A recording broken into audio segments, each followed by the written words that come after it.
Fa 100 dies que al País Valencià hi governa una coalició de PP i Vox. De fet, hi governa la coalició de PP i Vox, perquè segons l'extrema dreta, el del País Valencià és el pacte de referència a l'estat espanyol.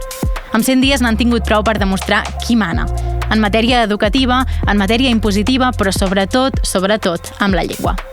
Fem balanç d'aquests primers 100 dies de govern amb Víctor Maceda, periodista de la revista El Temps, especialitzat en política valenciana. Jo sóc la Laura Tapioles i avui, al Temporitzador, PP i Vox. 100 dies del pacte de referència. En 7 minuts. 3, 2, 1...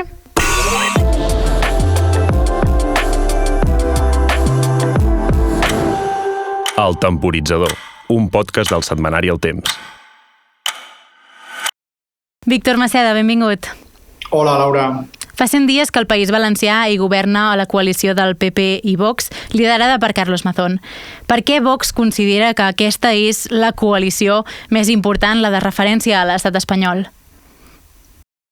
Bé, primer de tot perquè va ser molt ràpida. Vull dir, va ser una negociació rapidíssima, va durar molt pocs dies i, per tant, per una qüestió purament de temps, vam veure que era realment un exemple, no? Després també perquè han aconseguit, diguem, un nivell de poder que era el mateix que anhelaven a totes les autonomies, on més o menys PP i Vox estaven en una correlació semblant, no? I han aconseguit doncs, un pes important d'una vicepresidència i 3 carteres dins del govern.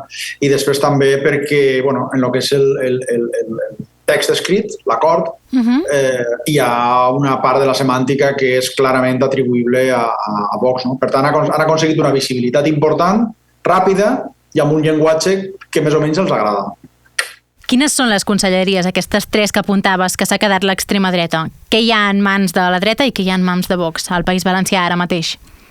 Bé, si considerem que les 3 principals autoritats del País Valencià són el president de les Corts, el president de la Generalitat i el vicepresident de la Generalitat, podem dir que 2 d'aquestes 3 responsabilitats estan en mans de Vox, no? La presidenta de les Corts és Llanos Massó i el vicepresident primer de la Generalitat és l'ex-torero, el torero retirat Vicente Barrera. Per tant, una visibilitat important des d'aquest punt de vista. I després tenen 3 carteres, com us deia, al govern, que són Justícia, Escultura, en mans del vicepresident precisament, i l'altra que és Agricultura i Ramaderia, que és un clàssic de Vox. Fem una mica de balanç d'aquests primers 100 dies i comencem per l'elefant, per la llengua. En poc més de 2 mesos, el govern de Mazón ha aconseguit desmuntar el que el Botànic en 2 legislatures havia aconseguit construir en matèria de normalització lingüística.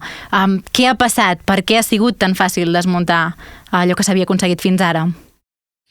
Bé, jo crec que és una matèria en la qual el Botànic tampoc havia arribat a grans cotes de valentia, per dir-ho així, no? Sobretot per l'aport del PSPB a arribar, diguem, a qüestions, per exemple, en reciprocitat de TV3, no hi existeix. Requisit lingüístic, sí, però d'aquella manera, no? Vull dir, és un requisit també, diguem, que no afectava, per exemple, l'àmbit sanitari, va arribar molt a última hora, i per tant, diguem, eren reptes que s'havien aconseguit molt fàcils de tombar. Si es tractara del conte dels 3 porquets, doncs de les 3 casetes era la més fàcil de tombar era aquesta. Què és ben bé el que han tombat? Bé, l'objectiu prioritari era el requisit lingüístic, precisament, no? Un requisit molt de mínims, però que era inqüestionable. Vox i Partit Popular no anaven a permetre que un requisit d'aquestes característiques continuara. Això d'una banda. Després, sobretot, estan intentant dirigir una miqueta el model de llengua. S'han adreçat a l'Acadèmia Valenciana de la Llengua, demanant que, diguem, el valencià que fa servir, la llengua, el model lingüístic que fa servir la Generalitat siga més acostat al poble, revalencianitzar, diuen, perquè entenen que l'actual model inclou massa, perdoneu-me l'expressió, catalanismes, ja sé que costa de creure, no? I després, bueno, per últim, jo crec que on més s'ha notat és en el descens de la presència enorme de la llengua en l'esfera pública. La llengua, però, no ha estat l'únic front on s'ha notat l'arribada del nou govern. L'escola també ha patit un sotrac ben fort aquest inici de curs. Ens pots explicar una mica què ha passat a l'educació valenciana?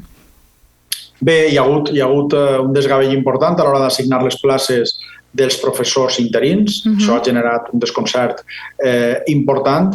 D'alguna manera podem dir que en matèria lingüística també ha afectat els canvis a l'ensenyament. Fins ara en les zones castellanoparlants, més enllà de l'assignatura de valencià que era present al currículum, encara que hi havia la possibilitat de fer una excepció, que poca gent feia, però més enllà d'aquesta assignatura hi havia un parell d'assignatures que s'impartien en valencià, no?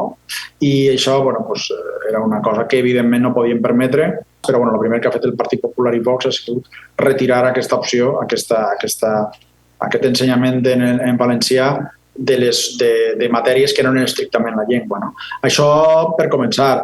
I jo crec que els canvis en vindran més. I per mi el gran dubte ara mateix és saber on arribarà el famós PIN parental que forma part de l'acord de govern, i ahí està la gran qüestió, no?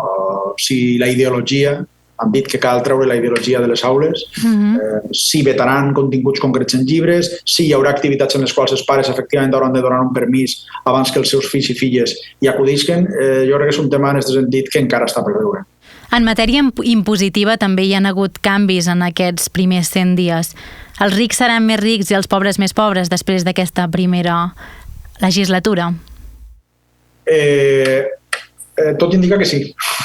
Tot indica que sí. Com a mínim, els rics ho tindran millor que ho tenien, encara. No? Vull dir, pagaran menys impostos, en el sentit que l'impost, per exemple, de donacions i successions queda bonificat al 99%. Per tant, ha sigut una de les mesures, la primera mesura realment d'impacte que va anunciar el govern valencià. Després han vingut altres, en matèria fiscal, importants també. I després jo crec que una mesura que per mi és a lo millor la més intel·ligent de totes, és que la suspensió temporal del cànon de sanejament de l'aigua, que el govern del Botànic efectivament havia deixat en suspens però no havia anul·lat, s'ha estat prorrogant i ara calia tornar a pagar-la, i el nou govern el que farà és reduir-la molt a la gent que té menys recursos.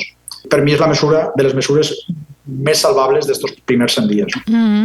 Acabem, doncs, amb una nota positiva. Víctor Maceda, moltíssimes gràcies. Molt bé, a vosaltres. El Temporitzador és un podcast del setmanari El Temps. La realització és d'Idea Sonora, la direcció d'art de Laura Xifra i la veu profunda de l'entradeta de Jan Brugueras. Jo sóc la Laura Tapioles i ens veiem la setmana que ve.